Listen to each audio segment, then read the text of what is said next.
ಹೇಳಿದ್ರು ನೋಡಿ ಮಾಡ್ತೀನಿ ಡಾಕ್ಟ್ರೆ. ನಾನು ಹೇಳ್ತೀನಿ ತುಂಬಾ ಉದ್ದ ಇದೆ, ಕಟ್ ಮಾಡ್ಸ್ಕೊಂಡ್ ಬನ್ನಿ ಅಂತ ಹೇಳ್ತಾರೆ. ಉದ್ದ ಇದ್ದಷ್ಟು ಚಂದ ಅಲ್ವಾ? ಅದೇ ಹೇಳಿದೆ ಸರ್, ಬೇಡ ಕಣೆ ಉದ್ದ ಇದ್ದಷ್ಟು ಚಂದ ಅಂತ. ಸರಿ ಹೋಗ್ಲಿ ಬಿಡಿ, ನಿಮ್ದು ಉದ್ದ ಎಷ್ಟಿದೆಪ್ಪ?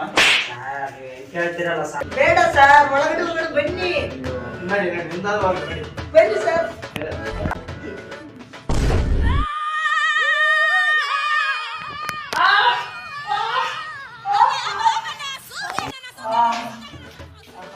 ಏನ್ ಸರ್ ಏನ್ ಕಟ್ ಮಾಡಂದ್ರೆ ನೀವೇನ್ ಕಟ್ ಮಾಡಿರಲ್ಲ ಸರ್. ಮತ್ತೇನ್ ಕಟ್ ಮಾಡ್ಬೇಕಯ್ಯ? ಸರ್ ಅದು ಅಂದ್ರೆ ಏನಯ್ಯ? ಸರ್ ಅದು ಸರ್, ಅದು ಅಂದ್ರೆ ಸರ್ ಒಂದ್ಸಲ ಯೋಚನೆ ಮಾಡಿ. ಅದು ಅಯ್ಯೋ ಟಬ್ಬ ನನ್ ಮಗನೇ, ನಾನೇನು ಬೆಂಕಿ ಮಾಡಿದೆ.